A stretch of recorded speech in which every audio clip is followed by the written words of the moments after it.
Welcome everyone to another edition to As Above, So Below Radio. I'm your host, Martin Hodgson, and it gives me great pleasure to have you tuning in today. When you get a chance, please visit the website holisticadvocate.com and sign up for our free newsletter. Also, take a moment to subscribe and become a member.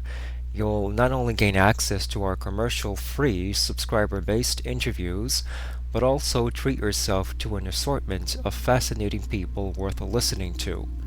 Today's guest is the legendary Jordan Maxwell. Jordan is considered the preeminent esoteric scholar who has been diligently doing research since 1959 on the occult and hidden symbolism all around us, with a focus on the foundations for modern day religion and government. He also believes that Hollywood has been influenced by ancient Canaanite symbolism that to this day is being cleverly flaunted to us in the movies we see and the words we hear. Are we being mind controlled? And is the entertainment industry using this to their advantage? Join me in welcoming Jordan as he discusses occult symbolism. Okay, Jordan, first of all, I want to give you a warm welcome here for being on As Above, So Below Radio. Now, for any of our listeners out there, most of which are up to speed with what you do and your research, but for those who are just beginning to awaken to the reality around them, can you just give a brief background about yourself and what experience got you started into following this path that you're on? Well, first of all, the very path that I'm on is to expose to the light of day Mm-hmm. all of the dark, hidden mysteries Mm-hmm. that have dominated our lives in not only government and banking and the mundane world that we live in is filled with mysteries that people don't understand. But especially am I interested in the occult or hidden. Occult simply means hidden. Mm-hmm. And so I'm interested in the hidden foundations of modern-day religions, modern-day cults, and the modern-day world in which we live is based on occult or hidden ancient history. There's a history to everything, and people just wake up in the morning and don't think about where things come from. How did they get here? This is something that to me is absolutely appalling. How Mm-hmm. people, generally speaking, accept the world that they live in as if it's been here for 10,000 years and will continue for another 10,000 years. It will always be a 7-Eleven and always be a liquor store and a movie house, and there will always be grocery stores, and that's the way it's always been from the time that humans were on the earth. It's always been the same, and so that way we can just go out and have babies and do whatever we want and raise large families, because it's always been this way forever and ever, never realizing for a moment, no, nothing has been here forever, and that the world we live in is very, very fragile. The whole economic system that we live under, all of the institutions that we have created, our transportational systems, our very ecosystems are very, very, very fragile. And so and most people have no idea about any of this. They just live their life as if it's always been and always will be. Well, nothing has always been. And whatever's out here today in the world that we live in, it has a history. And unless you understand the history of where things come from, you will not really understand the life you're living. And therefore, this is what I've been trying to do, is just tell people, wake up and understand you don't know what's going on. You have no idea in the world where the earth, how things originated, what the words mean, what the concepts and the ideas and where they come from. And so that's what I've been trying to do. And I realize that the kind of information that I deal with, the dark side of the world, and telling people to look at the dark side, look at all the hidden words and terms and symbols that we use every day and find out where they come from. Well, I realize that the majority of my audience hearing me on any particular day are not going to really be able to relate to what I'm talking about, because the kind of information I deal with has nothing really to do with the ordinary, run-of-the-mill things that we humans are involved in. It's nothing really relevant to the world in which we live, because my work does not deal with football or basketball or sitcoms on TV or none of the other childish stuff that the masters of this earth give to the people they pour it into the public trough for people to watch silly, nonsensical television and ludicrous on the face of it news programs. There's nothing news, and there's no news on the news programs. It's just the same old stuff every day. Somebody got shot and somebody's in jail, and the president said this and that, and none of it's of any importance to anybody because nobody understands any of it anyway. So what I try and do is just tell people, why don't you wake up and do something really strange you've never done before? Why don't you think seriously about where you are and where you're going, and learn how to read? Maybe go back to school and learn how to read and how to think and how to use your mind, and start questioning everything, all the corporate logos and symbols that you see on billboards and words and terms and ideas that are expressed in religions and societies around the world. Why are there wars everywhere? What is going on with the human race? And so once you understand how things work, then you begin to understand how we as humans are being manipulated, lied to, deceived, treated like fools. And the reason why is because we act like fools. We don't read anything. We don't question anything. We don't know anything. Right. We're not about to do anything. So that's why the people who are in power because they love power. It's an addiction.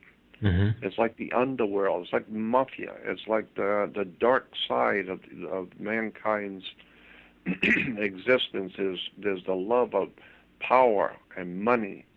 And so the kind of people who are leading our country and around the world are those kind of people who love and who are addicted to profound power, money, greed. And so that's the kind of, and of course, like my friend Dick Gregory says, your government, since we are a democracy now, we're not a republic anymore. We don't have, we're not a United States of America republic.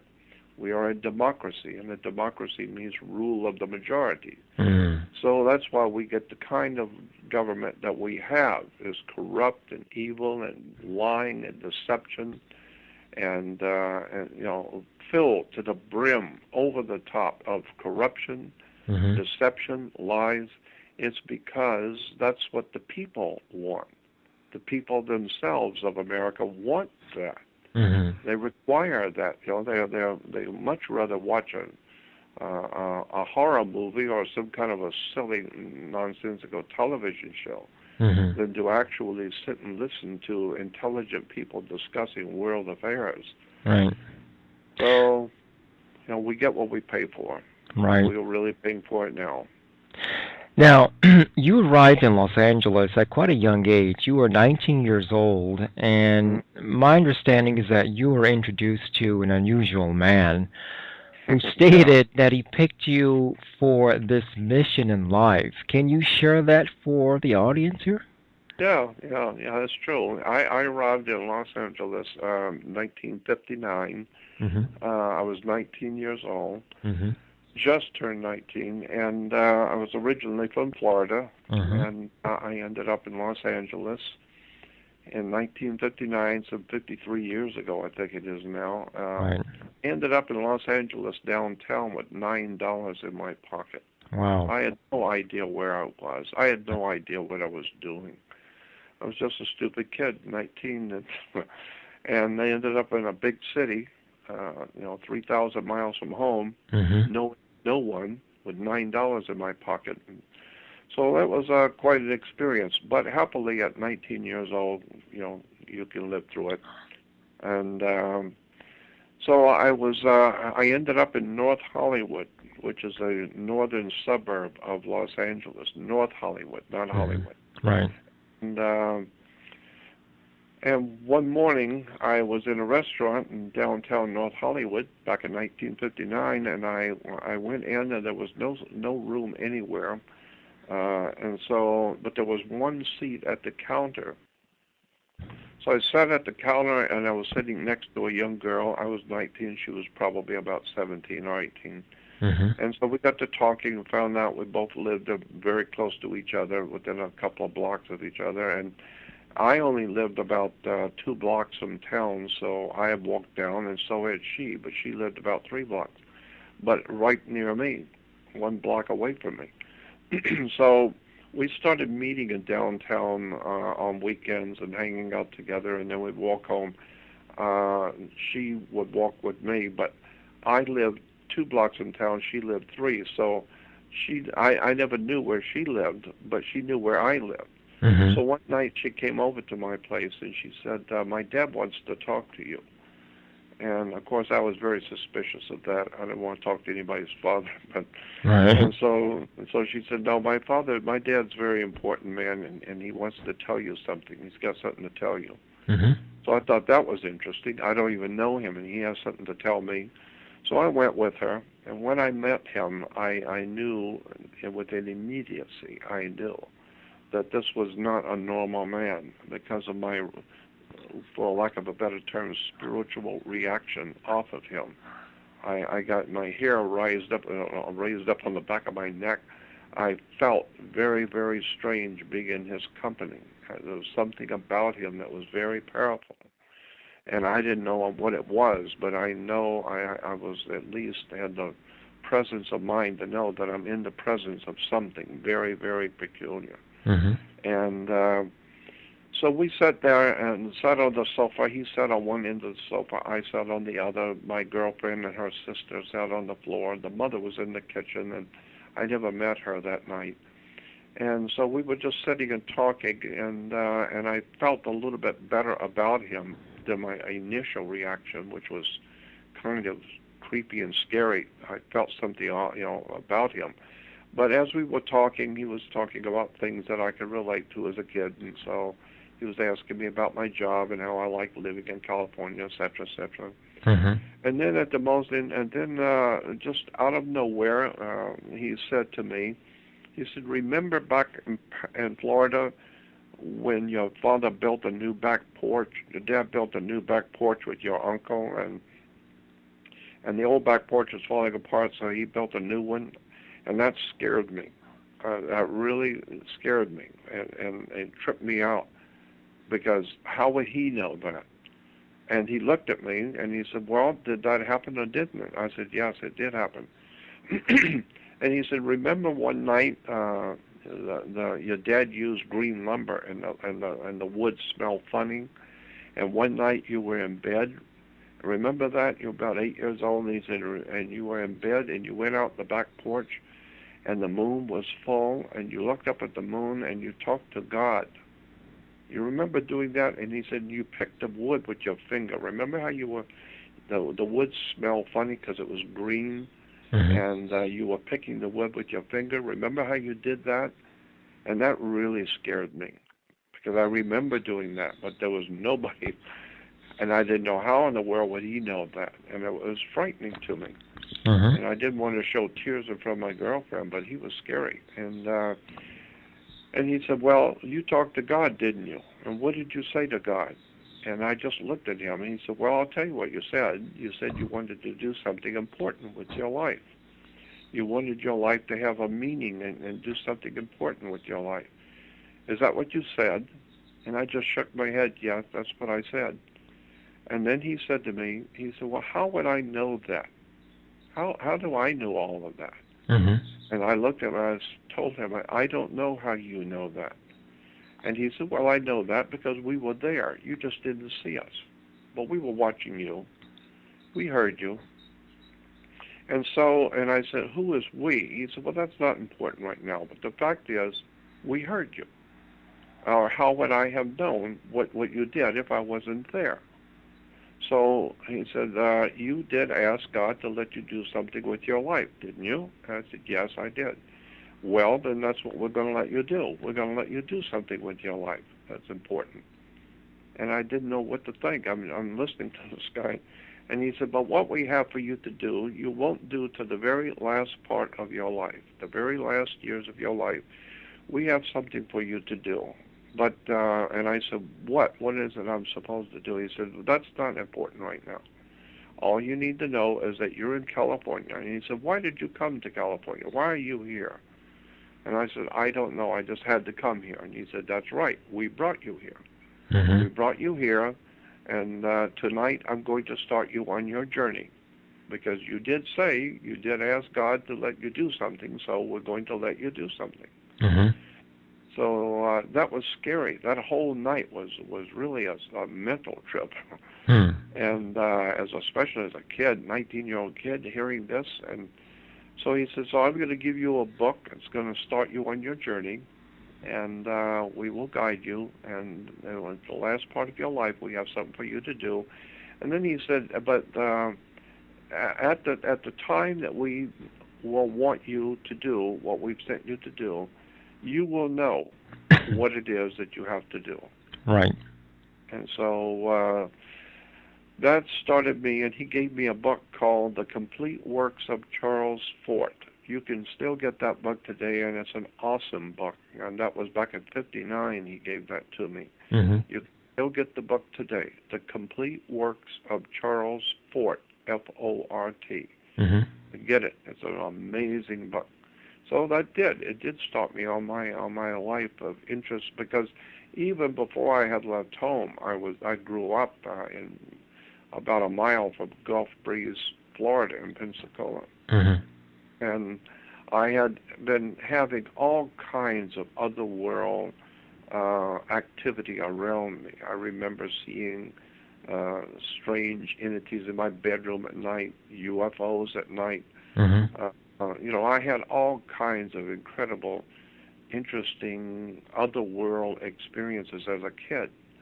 And I didn't realize that, not everybody's experiencing these things. Mm-hmm. Then when I come to California, I met my girlfriend's father, and he got me started. Everything started happening to me. All kinds of otherworld, occult or hidden things began to happen to me, where I began to meet people, meet all the right people. And so it's been quite a journey. It's been one incredible journey. Now, do you believe that this individual was human, so to speak, or was he perhaps a human appearing ET, based on what you've experienced with him? Well, my gut feeling on it, and you're just asking for a subjective opinion, just my idea, just my opinion. Right. But he seemed to be very, very normal on the surface, Mm-hmm. and yet he knew things. He was an extraordinary person who knew all kinds of strange things, and so there's no doubt in my mind he was not actually.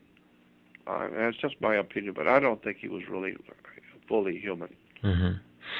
And of course, that's in the Bible. I mean, biblical Christians and Jews and Islamic peoples of the world can relate to that. I mean, it's in the Bible that angels appeared to people in the Bible, and they always looked like men. Mm-hmm. They always looked human. Right. And so I wouldn't be a bit surprised if that continues to this day, that angels or spirits who have the ability to appear to be human and live a normal human life, but they're not actually, in fact, human.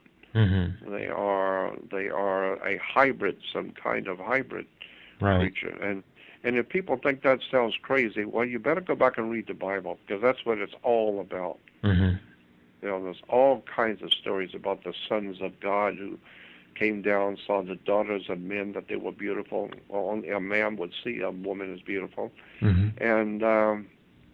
And that they procreated with the women, so that showed that their bodies were like men, that they could reproduce. Mm-hmm. And the Bible is filled, both Old and New Testament, plus all of the old ancient writings of all the ancient peoples of the world, all talk about, from the Hindus Mm-hmm. to the Egyptians to the Babylonians, all the ancient peoples of the world talk Mm-hmm. about our space brothers, or or the aliens or whatever, Mm-hmm. and that they look like humans. Well, I wouldn't be a bit surprised if there is something to that. In referencing that, the reason why I asked that question to you is because back in the 50s, we did have visitations by human-appearing ETs. And for those new listeners listening to this broadcast, there are people out there who recorded this, such as George Adamski and some other famous contactees. Sure, that's right. But the emphasis now is more on the Greys, the reptilians, as opposed to the human-appearing ones. Most Mm-hmm. recently, you had the Billy Meyer uh, uh, contact, contacts, basically. Yeah. Mm-hmm. But some people just seem to just push that away because it's hard for them to really embrace that. We're being exposed in TV and in the movie industry by these negative ETs, so it's acceptable to embrace that as opposed to, let's say, a human appearing ET who's bringing in spiritual concepts, warnings, prophecies. People just can't wrap their heads around that.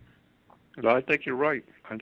And that's really strange that that's the case, because our civilization, well, Western civilization, is referred to as Western Christian civilization. Right. But if you go back into the Bible and Christianity and Judaism and into the ancient world, you will see that, as I said, all of the ancient cultures of the world understood and wrote and talked about the spirits, the angels who come here from another world and who are able to appear to be humans. I mean, the Bible's filled with those stories of the apostles communicating with men who were spirits and angels. Right. And how many times have you heard, we've all heard stories over the years about somebody was in trouble, some woman was in trouble, and some man walked up and saved the child or saved them, did something to save their life. Right. And then they turn around to thank him, and he's gone. Right. But there was a wonderful man who just walked up out of nowhere, did something to save their life, and turned around, and they're gone. What was that all about? So, and I've heard all kinds of stories like that. So I know, and I've had experiences like that. So I know these things are true. And I know that there are extraterrestrial. If you want, ask an 8-year-old, a 7-year-old child, where is God? And they will point straight out into heaven. Well, then God's in heaven. Well, where's heaven? Well, it's out there. Or do you believe in angels? Yes. Well, where do angels come from? And the child will tell you, well, they come from out there. They're in heaven with God. Well, they're pointing out there. So I don't know if you know this, but anything that's out there is not from the earth. It's extraterrestrial. And so that's why terrestrial means you were born here on the earth. But no, God and the angels or spirits or whoever these are, they are not from here. They're not from the earth. Right. Well, then that means they're from outside of the earth. If that's the case, then they're extraterrestrial. So I don't see any problem with saying that that we are being visited by extraterrestrials, because that's what the Bible and all the ancient writings of the world have said. Right. And I don't have any problem with that at all. Right. Okay, well, we know that the entertainment industry as a whole is rife with symbolism, and you've also stated that Hollywood is a juridic establishment, that the movies that we've seen and are seeing are perhaps being produced to be seen, reveal, and reveal the Illuminati agenda. Can you share a little bit more on this? Yeah, as a matter of fact, that is exactly the case. That Uh-huh. Hollywood and Dick Gregory, my dear friend Dick Gregory, I've known Hmm. him for many years. Uh, Fascinating man, but he once said that Hollywood does three things. Hmm. It's set up to do three different things. It's what Hollywood does. It tells you what what the masters of this world, the people who run the planet. Hollywood tells you what they've done in the past, Hmm. what they're doing right now, and what they're getting ready to do. Right. And so if you really understand the symbolism coming out of Hollywood, if you really understand it, and so very, very few people really do, Hmm. but if you do understand it, you will see in your face, and there's no way to hide it, that Hollywood is covering all kinds of symbolism and words and terms and concepts and ideas that are leading the whole world. The whole world is being influenced by a magical system. I mean, we call it the magic of Hollywood. Well, Hmm. in point of fact, there is a de jure, legitimate, real magic, not pulling rabbits out of hats at the magic castle. No, magic in the way I'm using it when I say the magic of Hollywood, that kind of magic is legitimate, de jure, real. Occultism at its finest. They are able to implant into the human psyche of the world concepts, ideas, and symbols and words that the entire world is consuming, not realizing for a moment of the overall strategy that's being developed and has already been developed a long time ago. And if you understand how this stuff works, it's really amazing how much people don't know Hmm. about what's going on in the world they live in. I've been looking at it for 53 years, and I've lived in Hollywood for 53 years. There's virtually no part of it I don't know. Right. But I've lived here for over half a century, so I know the studios, I know the directors and writers, and I understand the industry, and I've lived it, and I've lived very close to it. I've met many, many important people in the industry and sat for hours and talked to some of the most famous people that on the planet that were working in Hollywood many, many years ago. Hmm. And so some of the biggest names, directors and producers in Hollywood, I've sat and talked with in private, and movie stars I've known and know now. So I understand what's going on, Hmm. and how it's done. Hmm. Um, uh, what I've said in the past, I don't know, maybe you've heard this before, but Hmm. what we call the white man's establishment, the white man, so-called, comes from Europe. Um, in our modern day, the white establishment is in Europe, and so America actually, is derived from Europe. Europeans came here and founded what we call America. Hmm. Well, in Europe, for even before the Roman Empire existed, a long time ago, but even before Rome existed, there was a European establishment, both north, east, west, and southern Europe. There was already an established order of things even before Rome. Hmm. And that order of things was guided by a group of people that we today refer to as Druids.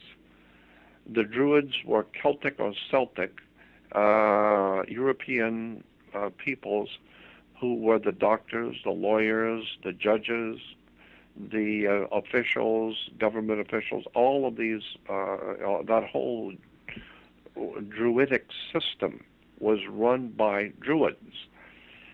And one of the most important symbols in that Druid establishment was a magic wand, like Hmm. Merlin the magician with his magic wand, and and the orchestra leaders of the great orchestras of the world, they have a wand, the magic wand, and everyone's playing to the master's wand. Everyone's playing to his tune.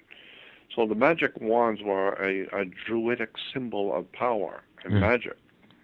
But magic wands were always made out of the wood of a holly tree. It's made out of holly wood. And that's why today Hollywood is still a magical symbol. Holly is very important at Christmas, which is a druidic symbolism, a druidic celebration.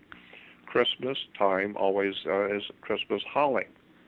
And so Hollywood is a very, very powerful presence of a magical system coming out of ancient Europe called the old Celtic Druidic magical system of symbolism, words and terms and laws and banking. All of this in America, all of this in the Western civilization is based on a far more ancient Druidic magical system of power. But happily, this whole subject, as I've said before, does not really have anything to do with football, so most people don't know what I'm talking about and couldn't care less. But once you really see it for the first time and really see how the world really works, it really is kind of scary, because then you see nothing is happening by chance. Nothing. The way our banks work, the way our government works, the way our laws work, the way our educational and military establishment works, it's all based on ancient, old, hidden occult systems of power, the use of words and terms and colors and symbols. It's just a fascinating world that we live in that most people have no idea the world even exists. We just live from day to day, never realizing what we're buying into. So that's what I do, and that's who I am. I just like a voice crying in the wilderness. I'm just telling people, wake up. Right. You're being influenced, and you don't even know it. Right. Well, I'd like to just sidetrack here and point out that in your research, you've discovered a form of symbolism that's been found almost everywhere. It's the depiction of the sun between two mountains. And Right. I'm not sure if it's a rising sun or a setting sun, but, for those who are into astrology like myself, I know that the rays of the rising sun are more stronger than the rays of the setting sun. Yep. But I was curious if you have heard or are familiar with Project Lucifer. It was this insane attempt by these astronomers, these scientists, to detonate or plunge a plutonium-fueled probe into either Jupiter or Saturn. And interestingly, if anyone has ever seen 2010, that's right. That's what exactly. What was his name? Arthur C. Clarke. Yeah, exactly. And it's interesting because the creation of a new star in the movie, Earth eventually names the star Lucifer. Ironic, isn't it? Absolutely. So when you mention that Hollywood is giving us these subtle messages as to what the power elite are planning to implement, that's a pretty strong statement to really to make. When you detonate a planet, or actually, in this case, explode a probe into Jupiter, because Jupiter, in effect, I can't say it's a planet because it's too gaseous, and it's not a star because it hasn't ignited. So I guess you could say it's a subsun, but nonetheless, the symbolism is there. Yeah, and Arthur C. Clarke, the author, the brilliant author and scientist who lived in Sri Lanka, he wrote 2001: A Space Odyssey, which was made into a movie. Well, his second book on the subject was called 2010, and the last chapter of his book 2010 by Arthur C. Clarke was the chapter's name was Lucifer Rising. And in it, he talked about how that scientists in America and Europe were thinking about sending a nuclear bomb on board a ship Mhm. and to crash it into Jupiter and explode it so that it would ignite Jupiter into a new star Mhm. and a new sun, I should Mhm. say. Mhm. And that sun would be a second sun, so that we would have two suns. Mhm. And therefore there would be no nighttime ever again, because Right. at night Jupiter would be a sun. Mhm. And so I thought when I saw that, I thought, well, that's a pretty insane idea. I mean, I'm sure God will be interested in that. Mhm. That you're going to destroy our whole solar system. These people are actually mentally deranged. They were actually talking about exploding our planet Jupiter so they can have, and then they were talking about on the news that U.S. scientists were thinking about igniting an atomic bomb on the moon to Yes. see what the reaction would be. And I thought, well, that's a very good idea. Why don't we Right. do that?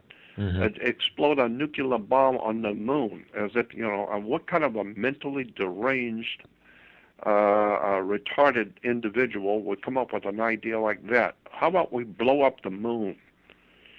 That's And, crazy. well, they decided that might not be a good idea, and so instead they went out into the middle of the South Pacific and found one of the most gorgeous islands in the South Pacific that's pristine and gorgeous and beautiful and Mhm. never been touched by human hands, and exploded a hydrogen bomb on it. And so I'm just amazed at the mentality of what we call science today. Mhm. Because science, generally speaking, today is a religion. It's not a scientific establishment at all. It's a Mhm. religion. Right. And so the scientists have their holy books, they have their saints and holy men and their prophets and their holy writings, and everyone is in compliance with the Führer. Everyone in science is in compliance, so that whatever the masters of this world tell us the truth is, that's what all the scientists will agree. And so once in a while there might be a true scientist, someone who's intellectually superior Mhm. and actually is intellectually honest, and will come out and tell the people, no, what you're being taught in science is a bunch of bull. It's the stuff that your masters of the universe want you to believe, and Mhm. it's not true at all. Well, those scientists will be railroaded and chased out of town and lose their credentials. And so true science has died on the earth, and it's all now pretty much gone. True science. Mhm. There are still a few, and there's still a few that are real scientists, but they're very, very few. Mhm. And I've always said that religion should be a science, but science should not be a religion. It's just the opposite. Science today is a religion, Mhm. while religion should be a science. I mean, we should be able to scientifically look at the phenomena that we call spiritual things. How does all of this work scientifically when you can talk to the spirit and things happen, synchronicities happen. People are dying and they pray and they get better. What is that all about? Well, Mhm. now we finally get around to Harvard University, and some of the bigger universities are now actually looking at the possibility that there may be more to our life than Bugs Bunny and television, and that there might be Mhm. something to this idea of talking to the spirit world, and maybe there is a God. Mhm. And so I'm just ashamed of civilization. I'm very much ashamed of how we've lost our way. We've lost our government. We've lost our protections. We've lost our freedoms. We've lost our money. We're losing our homes. Mhm. The only thing left to lose now is your mind. So most Americans are losing their mind now because they haven't Mhm. got anything left to lose. Right. And so I don't care. I don't have a horse in this race. I live by myself. I have no family. Mhm. I have no wife, no children, no family. I own nothing, have nothing, and got nothing. Because I've spent all of my life pursuing wisdom and knowledge and understanding and reading and studying.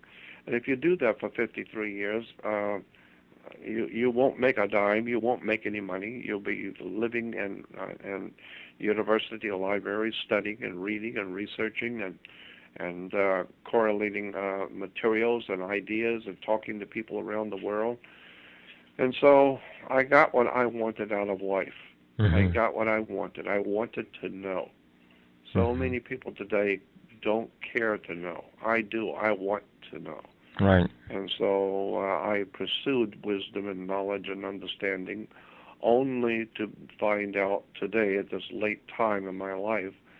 I pursued all of this study, knowledge, questioning everything, reading and researching everything I could get my hands on, only to discover that today I'm living in a country that most people can't even read. And the kind of things that I talk about, most people don't even know what I'm talking about. Mm. They're trying to figure out where this guy's coming from. Right. He's talking about nonsense, about using big words and reading books and studying and all that nonsense. It has nothing to do with basketball Right. or football or sports or anything like that. But the world, I do believe, is now beginning to awaken Mhm. around the world, all over the earth. People are slowly but surely beginning to awaken to the fact that the world is not what they thought it was. Mhm. And it's much, much more cruel and much more frightening and much more vicious and lying and corrupt than what they ever envisioned. Mhm. So people are waking up. I think it's about time people wake up. And if you want to be awakened, Mhm. well, God gave you a brain and a mind to use it. Do something you've never done before. Go to a library and read a book. That would Mhm. be something clever. Yeah. So, It's too hard for some people. It's just too much work, too much effort.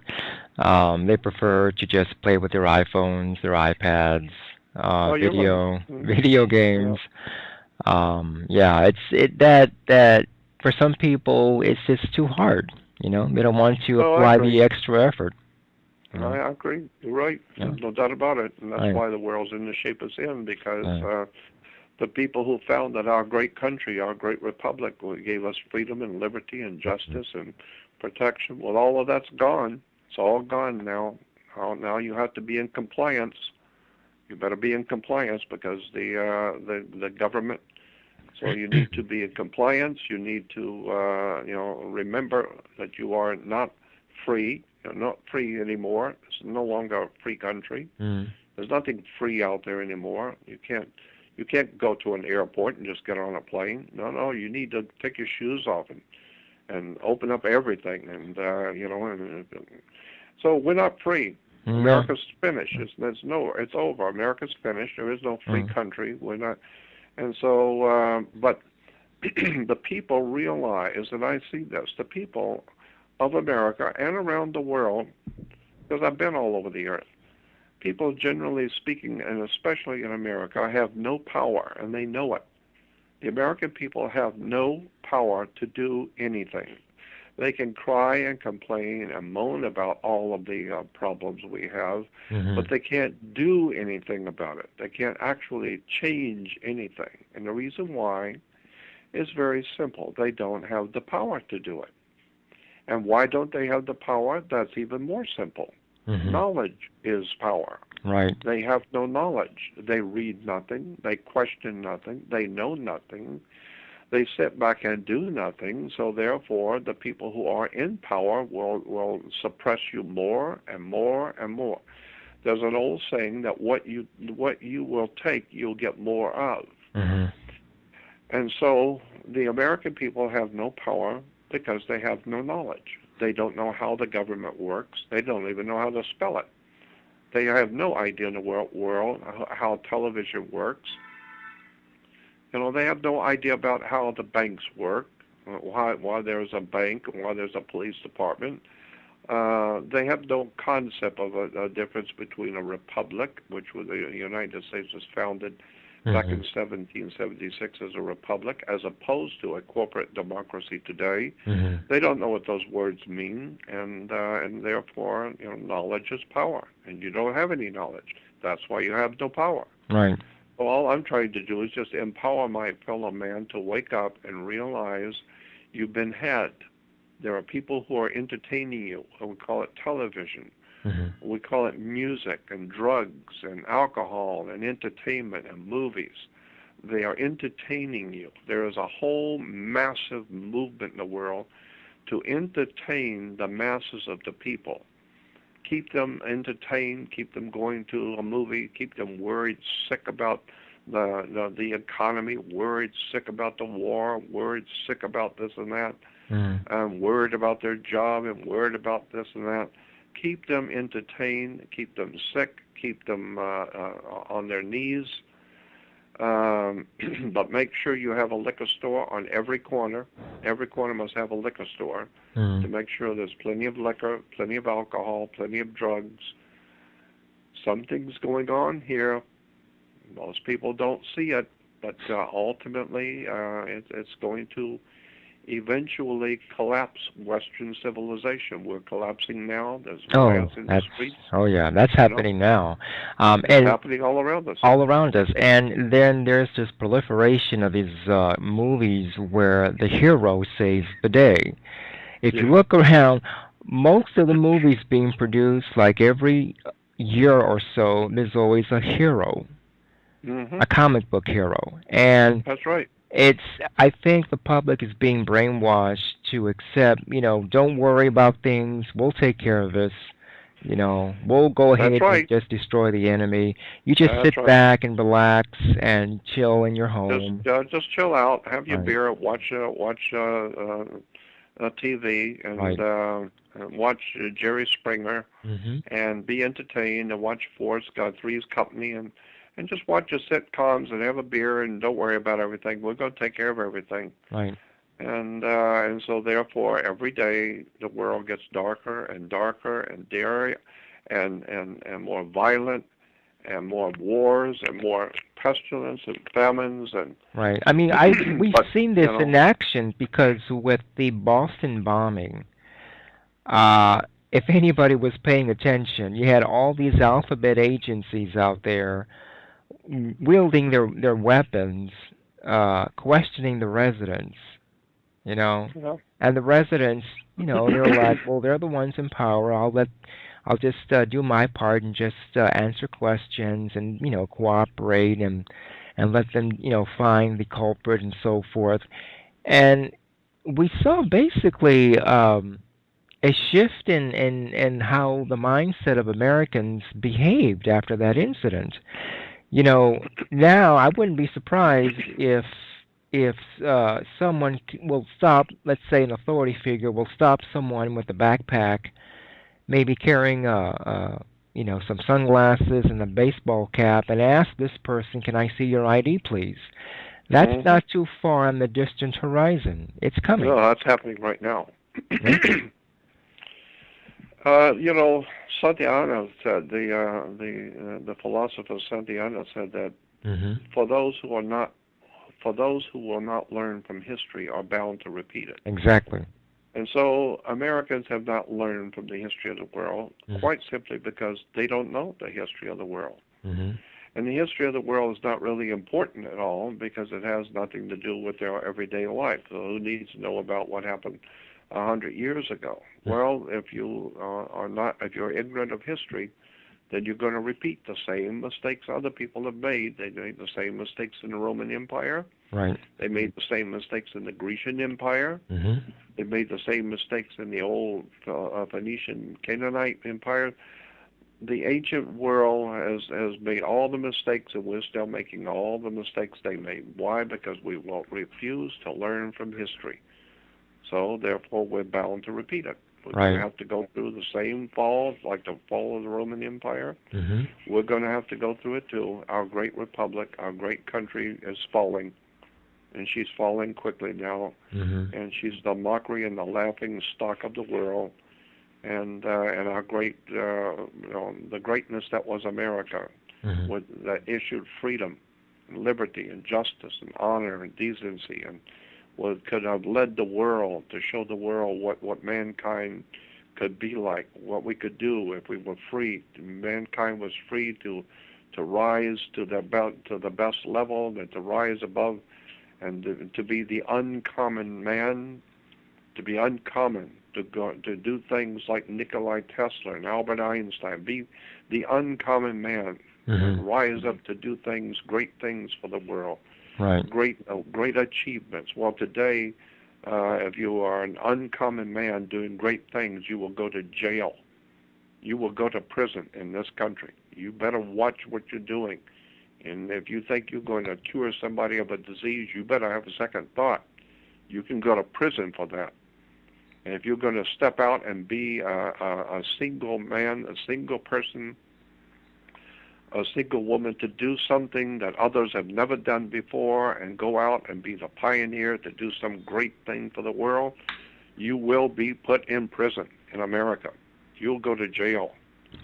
So that's why National Geographics and History Channel and Discovery Channel, all of these Discovery and History channels, all they're showing us are prisons, prison life and gang life, what it's like to be in gangs, and what it's like to be in prison with all the raping and killing and murdering going on in prison.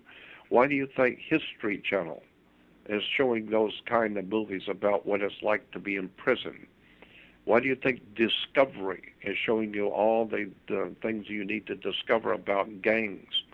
Why do you think they're doing that? They're doing it to impress upon your mind that you need to be in compliance with Berlin. You need to be in compliance with the Führer, and you're not. And you are not to voice or to in any way, shape, or form think un-German thoughts. Because if you do, we catch you thinking and reading and using your own mind, and you're not in compliance, you will go to prison. And we showed you what it's like in prison, didn't we? So if that's what you want, you just start talking about being free and intellectually free, and to do great things with your life. Well, if we hear that, you're going to jail. And you know what the prisons are like. We're showing it to you on your silly programs of Discovery. We're helping you to discover what your prisons are going to look like. So, I mean, I understand how all of it works. I know what they're doing. I know how this stuff is going, and I know where it's all going to end up. I already know. I'm not stupid. You don't have to be an astronaut or a brain surgeon to figure out where civilization's going.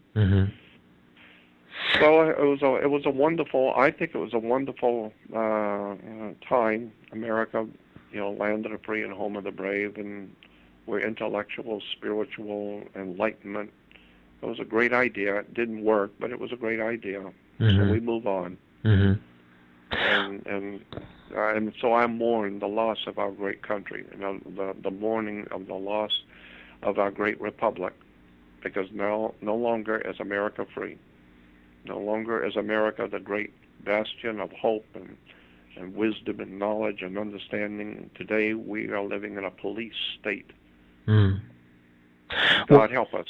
Well, it's interesting. Yeah, it's interesting because some of the pictures out there, they do depict that we are, in fact, in that state right now. But if I can tie in some movies that Hollywood has produced, for example, Metropolis in 1927, the movie is ripe with symbolism. You have an overt pentagram which deals with black magic, and then there's a statue of Bleak right there.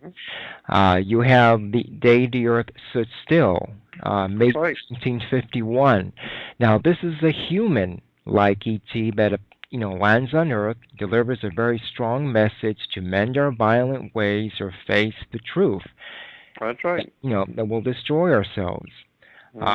You have this one picture which I enjoy, Invaders from Mars, made in 19... I liked it too. Yeah, it was great. A young boy. What a story. What a story. The child sees his whole civilization being transformed right in front of his eyes. You have implants being introduced there in that picture. You have these beings which resemble reptilians if you pay attention, they look like reptilians. You Of course. have the depiction of underground bases. This is a That's right. film made in 1953. You know, you Yeah, have I know. exactly, and then you have probably the most stunning picture which I've seen, Rosemary's Baby, Yeah, 1968. The movie depicts a group of witches, but I think they're Satanists because not all witches, are Satanists. I But understand. Yeah. um, the movie depicts a newlywed couple who moved into a building. The husband is eventually recruited uh, to impregnate his wife, and at the end of the film, we see what looks like a reptilian. You know, Hmm.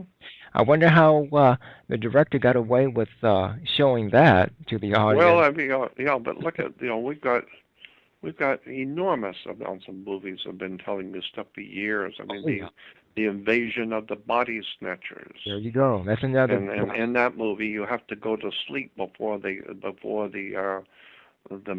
occult masters can take you over. You must go to sleep Mhm. first. Right. Well, that's true. As long as you're sound asleep and have no idea in the world what you're doing and where you're going and how your government works and where you came from and what's going on the earth, if you're sound asleep watching television, then you'll be taken over. Well, that's what the movie was telling you, the invasion of the body snatchers. Right.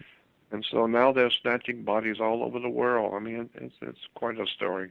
Oh I yeah. mean, I've been looking at this for over 53 years, and it's all part and parcel of who I am and what I do.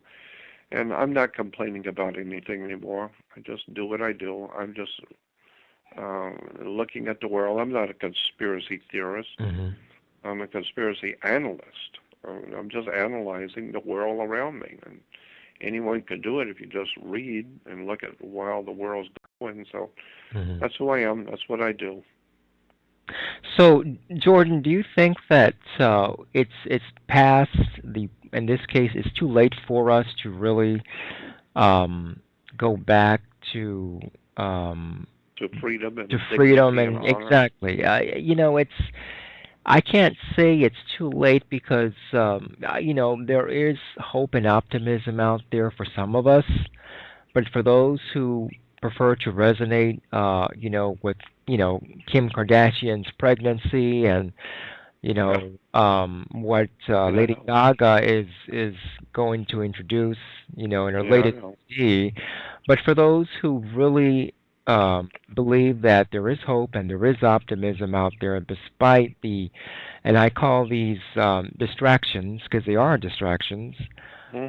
Do you believe that hope and optimism does exist? Well, that's a very difficult question because I have an answer, but it's difficult because I don't like giving the answer. I Mhm. prefer not to entertain that question. But since you brought it up, you're asking for my opinion. My opinion is there's no hope. Period. None at all. Mm. Zero. Because when you look at the world and travel around the world as I have, you will see that mankind is one. All men are alike. All women are alike. The world is one, Mhm. and we're becoming even more one as we speak. Mhm. And around the world, there's ignorance, ill-informed, violence, stupidity, selfishness, greed, and people, generally speaking, around the world have no idea they're even alive. They're here because they were born. They don't know what they're doing here. They don't know where they came from. Have no idea what they're doing while they're here, or where they're going when they leave here, and they really don't care. All they want is to leave them alone and let them have their beer and entertain themselves. And they don't care if you're killing people in another country. Mhm. They don't care if Vietnam, the people are dying every day. Who cares as long as I'm not over there? And so I don't believe that there is any hope for the human race to extricate itself out of the situation. So what I'm doing is what I do is I'm trying to be of value to those people who are supposed to hear, those people who want to know. So I think that there is some salvation for individuals, but I have no misgivings about the world of mankind. The world of mankind is going under. It's going to be a world police state in which darkness is going to rule forever. I think the last time that the humans had a chance to do something before God on the earth and to create a good and wonderful world was America. The land of the free and home of the brave, where our rights were protected, and we believed in a spiritual higher power to guide our lives and to better ourselves and to educate and to help people around the world. But that's gone now. That's all gone. We're no longer America, the land of the free and home of the brave and good people. That's all gone. We are a warlike nation that loves prisons and violence and filth and pornography and drugs, drive-by shootings and gangs. And our television shows show us what the prisons are like and what gangs are like. So I don't think that I have no misgivings about it at all. I know where we're going. I know where civilization's heading. I just want to be there to help the people who want to know. And so my advice to people who are awake and who want to know, I would suggest you talk to the Spirit audibly. Talk to God, so to speak. Talk audibly to the Spirit and ask the Spirit to guide you and protect you and show you what you are supposed to learn and make sure that you meet who you're supposed to and to protect you and your family and guide you through this dark period that the world is now going into. Because I see the next hundreds of years coming, a darkness that you cannot believe, a darkness that you will not be able to comprehend how bad and evil and dark this world is going to be, because it's lost its moorings, it's lost its foundations. Civilization and mankind has lost their decency. They've lost their honor. Now they're in the process of losing their mind. So I don't see anything. The only light at the end of the tunnel is a train coming. But I do believe that there is a God. I do believe in God. I do believe in the divine spiritual presence. It's not the same God that the silly, nonsensical TBN and all that churchianity stuff is involved. That's all corporation money. But I do believe that there is a divine spirit, a quiet, powerful, all-encompassing, all-overshadowing spirit in the universe that bends toward decency and honor. And so I have the highest respect for the Bible and for the spiritual longings of the people of the world. But I don't believe for a minute that the human race can be saved, not even for a minute. That's just my opinion. But I've been around the world. I've seen it all, heard it all, and I know things that other people will never be privy to hear. And that's just my opinion. I think we are in far, far bigger trouble than what we even begin to perceive, because the human race is not adequate to defend itself from the powers that be now. The powers that are on the earth, the military-industrial powers, the governmental, banking powers of the world are all-encompassing. They are a major, major power on the earth. And you get in their way and talk about freedom, they will kill you. Period. You will die. You will be thrown into prison. So I say, I call out, my heart calls out to God. Right. To save the human race, to save us. But if we don't have some kind of a intervention, I think the word would be, if we don't have an intervention by a higher power in the universe to protect its creation, then as a creation, I think the human race, we're finished.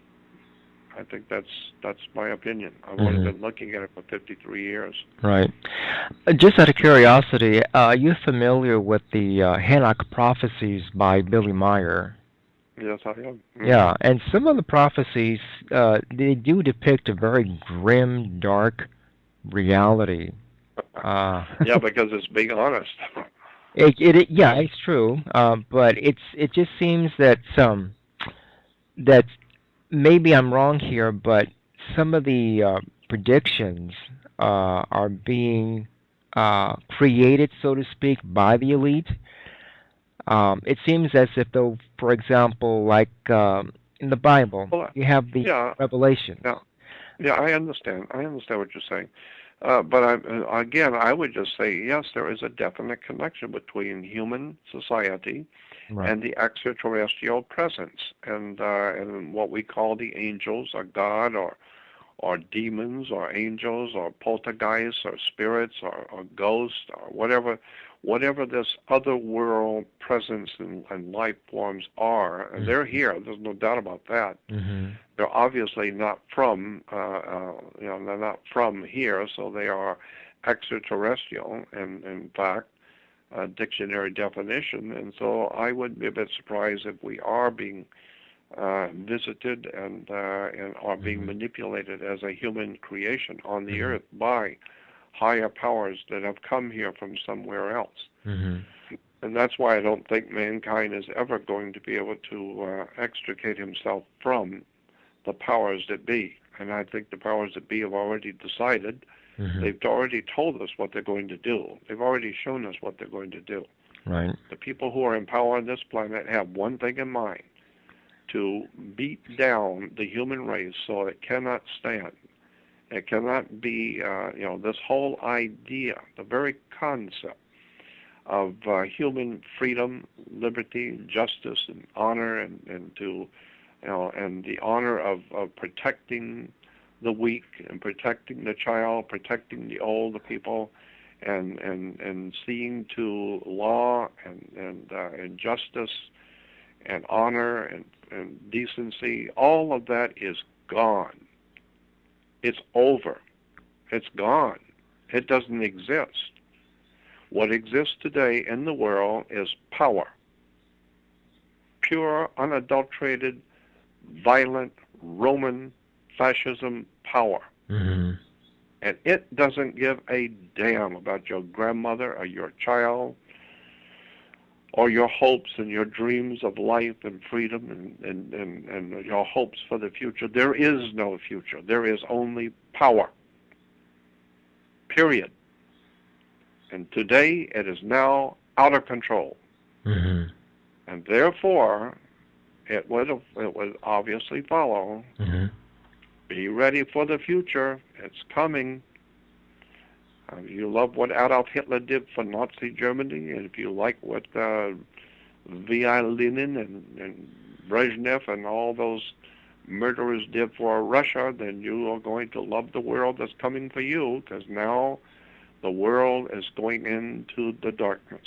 And Hollywood is telling you that. Right. The latest Star Trek movie, Into the Darkness. Interesting title too. Yeah. Yeah. I know what's going on. I've been looking at it for 53 years. But like I said, I don't have a horse in this race. I don't care anymore. It doesn't matter to me. Right. I pretty well dropped out of everything. I pretty well dropped out after 2001, after 9/11. I dropped out of the picture for a long time, as people know. I didn't do any. I was doing radio and TV and speeches and lectures and all kinds of stuff up until 9/11. After 9/11, I just dropped out. That was it. I gave up. And because I knew, I didn't suspect or nor think, I know what 9/11 was all about. Right. And I knew we're through. 9/11 was the wake-up call that says, America, yeah, you're finished. It's over. I don't want to hear all that silly nonsense about freedom and liberty and justice and honor and protecting the children and protecting. No, it's over. It's finished. Right. From here on out, you will be in compliance, Homeland Security. There will be knocks on the door at 3 o'clock in the morning by federal agents. And from here on out, get rid of that silly nonsense about freedom and liberty and justice. We catch you on the street doing anything or saying anything, it's really very, very sad what has happened to our great country and to our great nation and to the people of the world. And therefore, I believe that what's going on the earth today is a cosmic thing. It has to do with man confronting his creator. So unless and until there is divine intervention into the affairs of mankind, we as a human creation, we are finished. Unless there is a God or someone who is coming to protect the creation, to protect the children, to protect the weak and the homeless, and someone to come and protect and make right life on the earth. Unless that's going to happen from somewhere out there, someone coming here, we cannot do it ourselves. Not going to happen. It hasn't happened in the past. It's not happening now, and it never will. Mankind cannot, has not, ever will, never has, and cannot in the future. Mankind cannot protect itself from the vicious, vile predators who we call government and religion and the Holy One and the Holy Father and all that nonsense of the Pope running around a Pope-mobile blessing everyone, at the same time feeding narcotics and drugs to the world and selling children on the market, and it's just an incredible criminality going out of Rome. I mean, my God, Rome is the home of organized crime, filth, degeneracy, human trafficking, all of that. The Vatican is involved in all of it. Pornography, violence, drug addiction, devil worship, demonism. All I can say is, my God, forgive them, for they know not what they do. And so I'm frightened. I'm very much frightened for the history of the world. I'm frightened for where we're going, and we're going there quick. Wherever that dark place is that we're going, we're getting there quick. We've lost our freedoms. We've lost our homes. We've lost our money. We've lost our youth. We've lost our country. We've lost everything. We're losing now. Like I said, now the only thing left to do is lose your mind. Right. Well, getting back to the this use of symbolism, for those who obviously work in a corporate setting, you have to be the team player. You have to fit the mold. You have to dress the part, look the part, act the part, sound the part. And if you don't, we don't need you. And of course, you have the corporate logos, which in by themselves, of course, they depict or tell people out there, this is who we are. Some of the symbolism is really overt. Some of which is pretty much hidden, and you have to really work at it to decipher what that symbolism is telling you and so forth. So look at all business on the earth. All the earth is a business. The whole earth is a business. Right. And like the movie Network, many 25 years ago, Network. Right. They said the whole world is a business. It's money. It's pounds or rubles, shekels, checks, money. Right. It's a business. And business is based on the old ancient Roman Empire. It's called Maritime Admiralty Law. Maritime Admiralty Law is we refer to it as the commercial system. Because the system of commerce around the world is based on the old ancient Roman Empire. And that term that is used in courts is Maritime Admiralty Law. Right. The law of commerce, the law of banking and money. Well, the law of commerce and banking is this is why it's called the Uniform Commercial Code. Why is it called the Uniform Commercial Code? It's because that's the way the world works. Uniforms. The military has a uniform, the fire department, the police department, the universities, schools have uniforms. Everything has to conform to the Uniform Commercial Code, Maritime Admiralty. Everything must conform to the powers that be have been on the earth for over 2,000 years. And so America is now in the hands of the uniform commercial system, where everything must be in uniforms. Military have uniforms. The Navy has a uniform. Police have a uniform. Everything must be uniformed, unity, so that everyone thinks alike, everyone dresses alike, and we all speak alike, and we all think about the same subject. We all talk about the ball game. We all drink the same beer. We're all looking at the same teams, and therefore it's just a business, and therefore you've got to be on the right team. You've got to be a team player. We don't have any room for a Nikola Tesla or an Albert Einstein or some great man or woman that comes along to do something wonderful and great for the human race. We don't need that. Right. We need a team. We're a team player. So we're not looking for somebody who can come along and incite the people of the world to wake up and to read and study and become great again. Right. We don't need that. What we need is conformity and workers under the uniform. So put on a uniform, we'll give you a badge, and now you are part of the corporate world system. And with that, you have just lost your humanity, you've just lost your freedom, you've just lost your mind, you've lost everything. You've given up and crawled on your knees to the masters of this world. And according to the Bible, I didn't write it, but according to the Bible, it says the devil is the god of this whole world.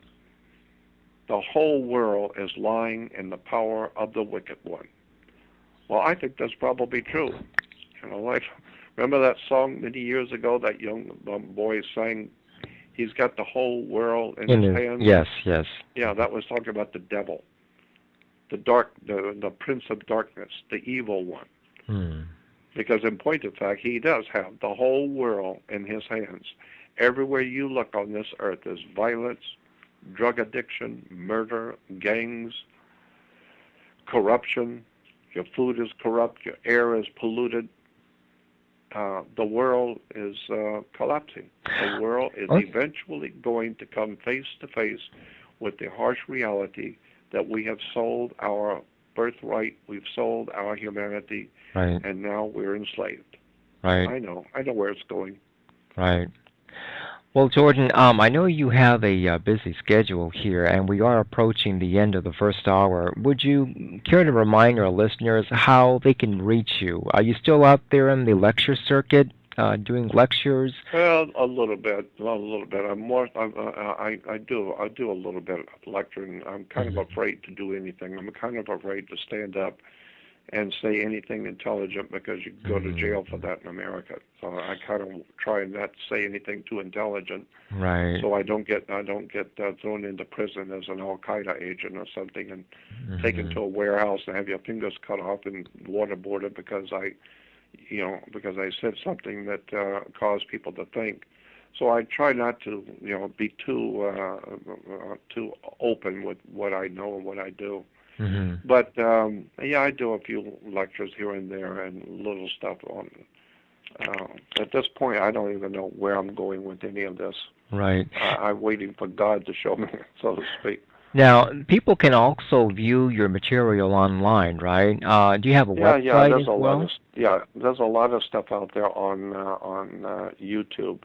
Just type in Jordan Maxwell on YouTube and watch it all. It's all out there. All right. Now, the website I used to have before it was taken from me is jordanmaxwell.com. Well, I'm in litigation now. I'm going to court with the people who took my website from me. And I'm going to get my website and my life and my possessions and my money and everything. I'm going to get it all back. But I have to do it in court. So for the moment, until I get my life and my possessions given back to me by the people who took it from me in court, until that time, you can. I only have one place you could go. That's called Jordan Maxwell Show. SHOW. Very simple. Jordan Maxwell Show. Now, the same people who took all of my stuff have got something out there called the THE, the Jordan Maxwell Show. That's not me. Jordan Maxwell Show is me. That's my show. And I'm not going to be able to do any more shows on it until after the court trial's over.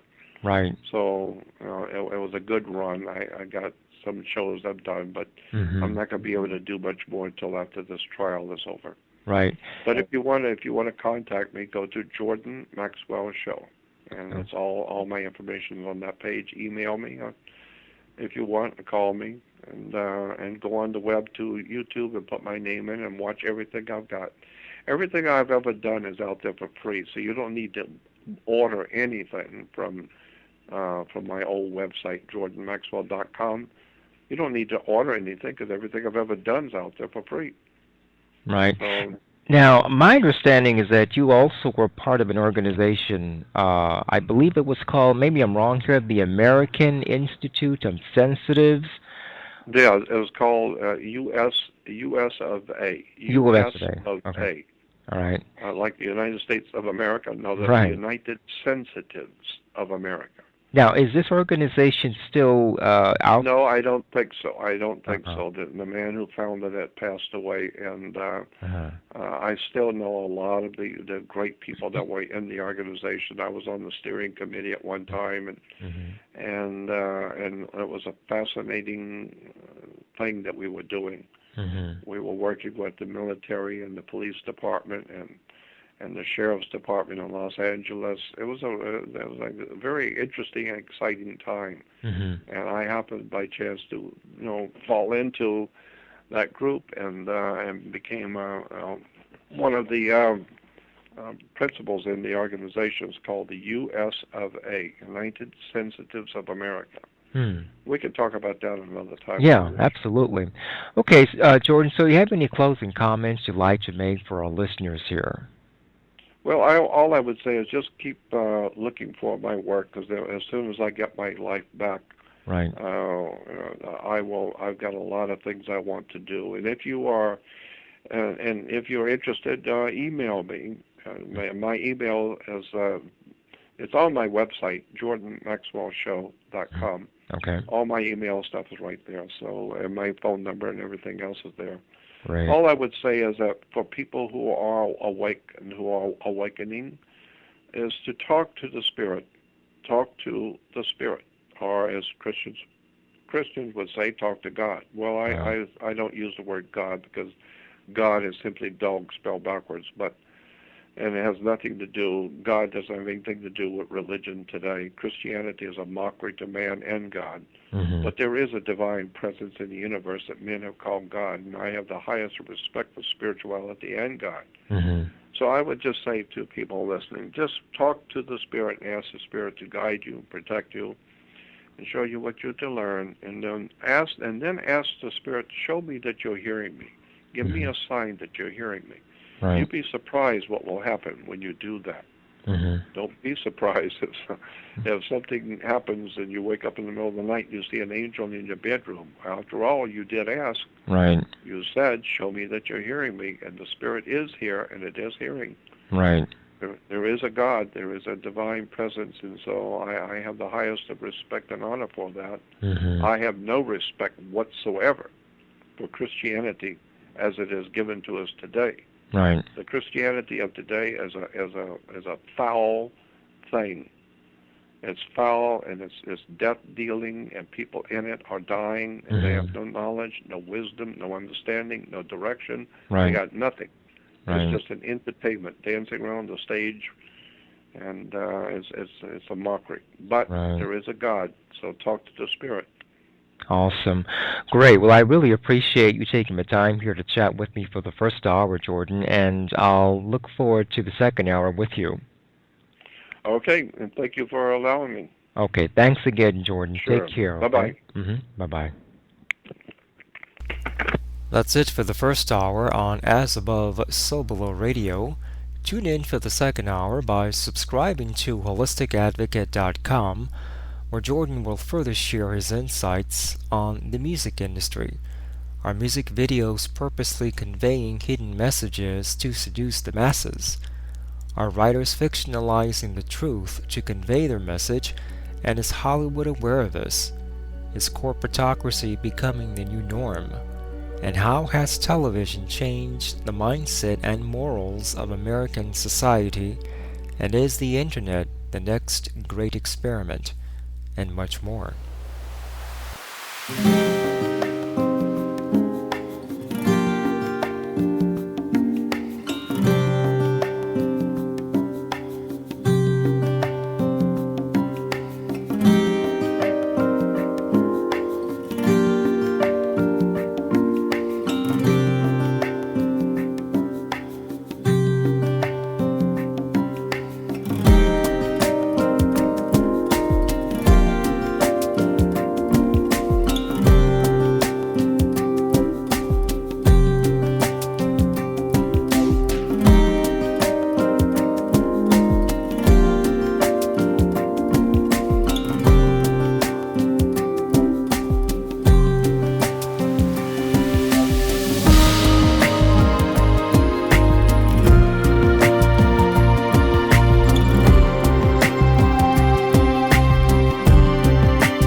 You're listening to As Above, So Below Radio.